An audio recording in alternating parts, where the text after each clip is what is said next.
Good morning, students. I am Dr. Smriti Johari and I had been taking your paper 1, that is Animal Biodiversity. और हमने अभी पिछली class में prawn के बारे में पढ़ा। प्रॉन का रेस्पिरेटरी सिस्टम और डाइजेस्टिव सिस्टम अपन पहले ही पढ़ चुके हैं। आज हम उसका एक्सक्रीटरी सिस्टम पढ़ेंगे।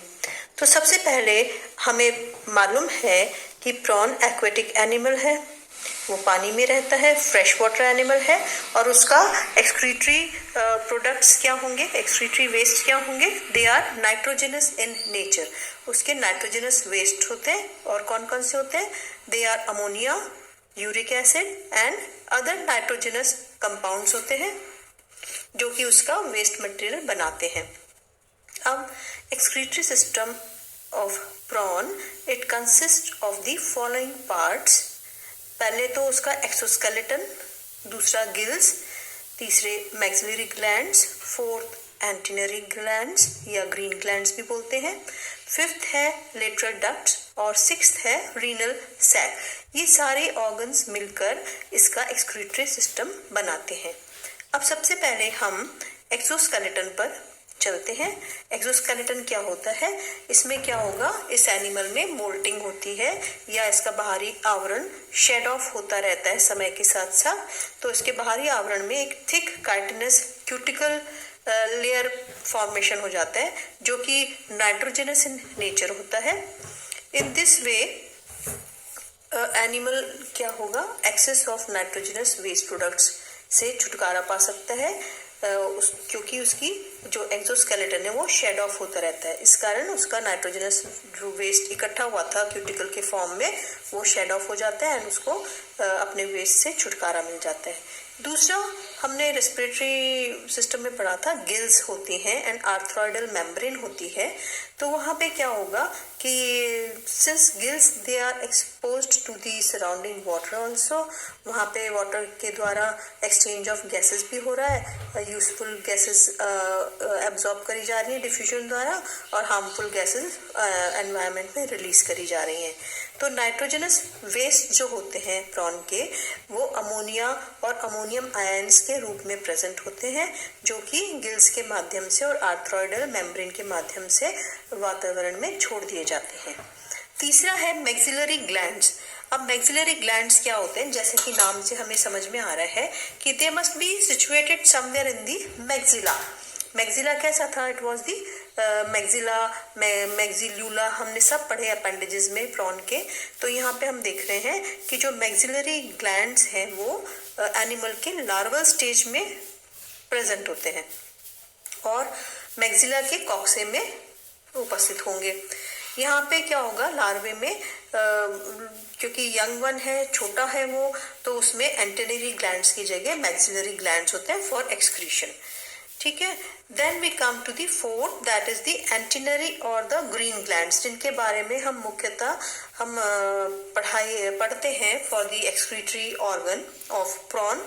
अगर हमसे वन वर्ड क्वेश्चन पूछा जाता है वो name the excretory organ of prawn, तो हम उसको में बोलेंगे कि एंटीनरी ग्लैंड्स या ग्रीन ग्लैंड्स। और अगर हमारे पास मल्टीपल चॉइस आता है कि एक्सक्रीटरी ऑर्गन में मैक्सिलरी ग्लैंड्स आ रहा है, एंटीनरी ग्लैंड्स आ रहा है, एक्सोस्केलेटन आ रहा है, तो हम बोलेंगे ऑल ऑफ दी अबव।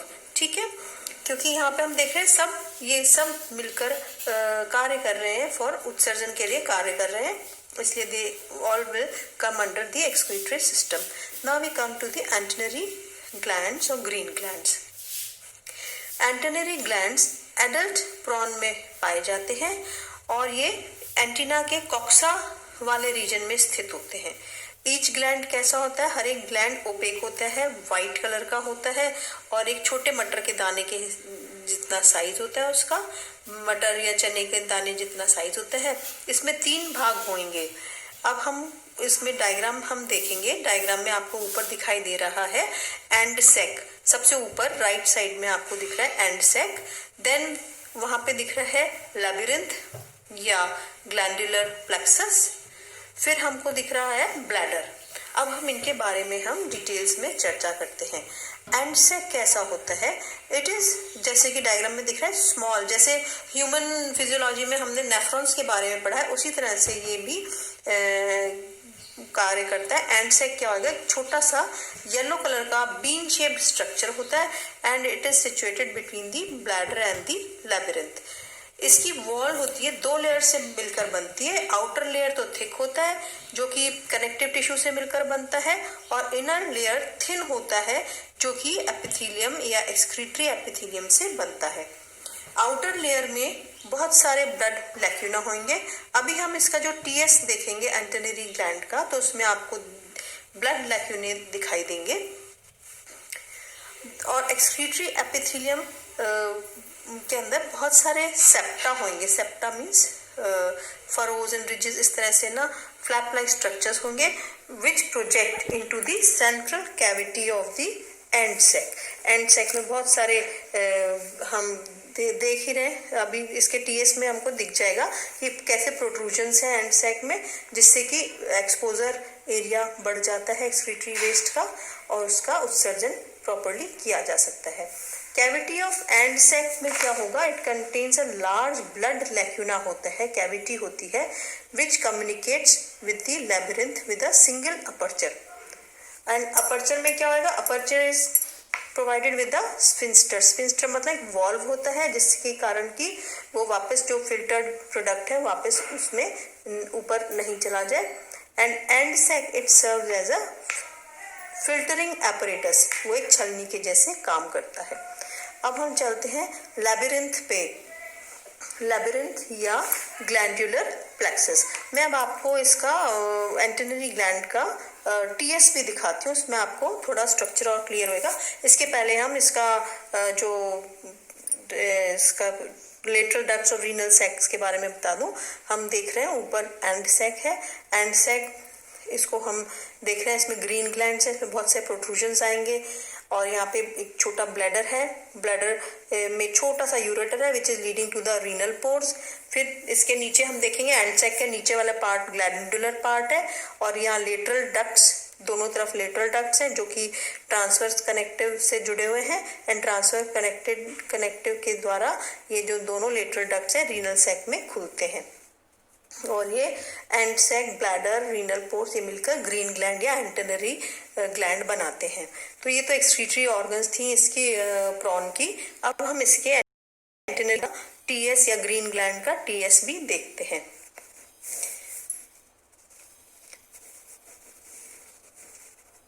अब आप देखिए इसका transverse section of green gland. यहाँ पे हमको लैबिरिंथ दिख रहा है, वॉल ऑफ ब्लैडर दिख रहा है, एंड सैक है, इसमें हमको दिख रहे हैं ना बहुत सारे फोल्ड्स दिख रहे हैं, और ये बीच में ब्लड लैक्यूना है, और इसमें क्या है, openings of end sac into labyrinth भी दिख रहा है, कनेक्टिव टिश्यू, आर्टरी भी है, antennary artery, and excretory tubules भी हैं। तो दीज आर ये हमारा ट्रांसवर्स सेक्शन है ऑफ एंटेनरी ग्लैंड। अब हम इसके बारे में पढ़ते हैं लैबिरिंथ और ग्लैंडुलर प्लेक्सस। ये क्या होगा, ये रिलेटिवली लार्ज होता है साइज में, इसका ग्रीन कलर होता है इसलिए हम इसको ग्रीन ग्लैंड भी कहते हैं, और ये एंड सैक के बाहरी वाले हिस्से में ये प्रेजेंट होता है। ग्लैंडुलर प्लेक्सस में बहुत सारे कन्वॉल्यूटेड ब्रांचेस होंगी ट्यूब्यूल्स की, जो कि एक्सक्रीटरी फंक्शन करेंगी। These tubules क्या करते हैं, ये कनेक्टिव टिश्यू में एम्बेडेड होते हैं, and it is richly supplied with blood lacuna, क्योंकि ब्लड फ्लो करेगा तभी तो उसमें एक्सक्रीटरी वेस्ट का डिफ्यूजन होगा। ट्यूब्यूल्स कैसे होते हैं, थिन होते हैं, नैरो होते हैं, एक्सक्रीटरी एपिथेलियम से लाइंड होते हैं, एंड ये कलेक्टिवली ओपन हो जाते हैं किसमें, एंड सैक में इनटू, और एक सिंगल अपर्चर होता है, और ब्लैडर में भी बहुत सारी ओपनिंग्स द्वारा ये अपना एक्सक्रीटरी वेस्ट सेंड करते हैं। लैबिरिंथ एक एब्जॉर्प्शन या री एब्जॉर्प्शन साइट के जैसे काम करता है, जहाँ पे कि वेस्ट मटेरियल का जो री एब्जॉर्प्शन है, वो न्यूट्रिएंट्स मिनरल्स एंड होंगे, उनका री एब्जॉर्प्शन लैबिरिंथ में होता है। फिर हम देखेंगे ब्लैडर। ब्लैडर क्या करेगा, ब्लैडर का फंक्शन क्या होता है, ये ब्लैडर सबसे बड़ा पार्ट होता है ग्रीन ग्लैंड का, और थिन वॉल्ड होता है, और spacious sac bag like structure होता है, and it lies on the inner side of the end sac. इसमें हम वापस पहले वाले डायग्राम पे चलते हैं, तो हम देख रहे हैं कि this is the, you can see this the renal sac, और ऊपर हमको एंड सैक के ऊपर दिख रहा है ब्लैडर। यहाँ पे क्या होगा, ब्लैडर यूरेटर के में खुल रहा है और यूरेटर बाहर खुल रहा है through small renal pores. Renal pour is located on a papilla, और कहाँ पे होगा ये, एंटीना के कॉक्सा वाले के इनर साइड में ये रीनल पोर्स प्रेजेंट होते हैं, which function as the excretory pores which throw off the waste material to the surroundings. Bladder की lining excretory epithelium, inner lining excretory epithelium से होती है, एंड ब्लैडर कैसे काम कर रहा है, वो यूरिनरी ब्लैडर के जैसे टेम्पररी स्टोरेज कर लेता है यूरिन का, और ultimately it is thrown to the outside. अब इसके हम ग्रीन ग्लैंड्स की फिजियोलॉजी या एंटेनरी ग्लैंड्स की फिजियोलॉजी के बारे में पढ़ते हैं।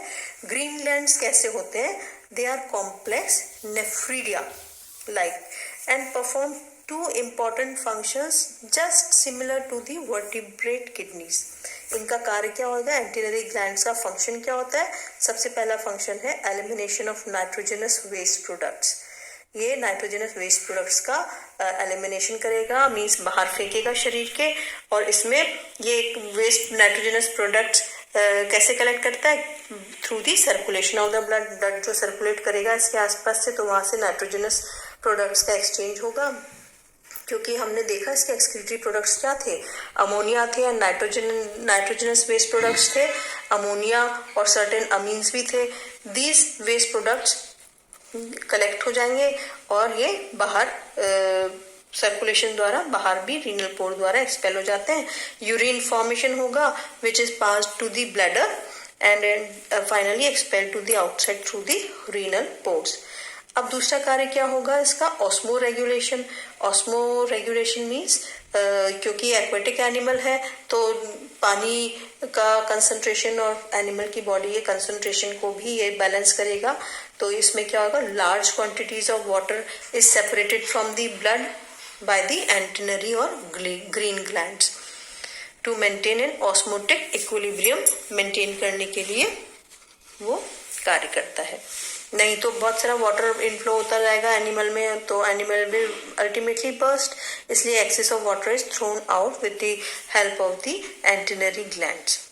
अब हम देख रहे हैं इसमें लेटरल डक्ट्स भी जो है, एंड सेक जो है ग्लैंडुलर पार्ट लेटरल डक्ट्स में खुल रहा है। लेटरल डक्ट्स ट्रांसवर्स कनेक्टिव में खुल रहे हैं, और जो कि which is connecting it to both the lateral ducts to the renal sac.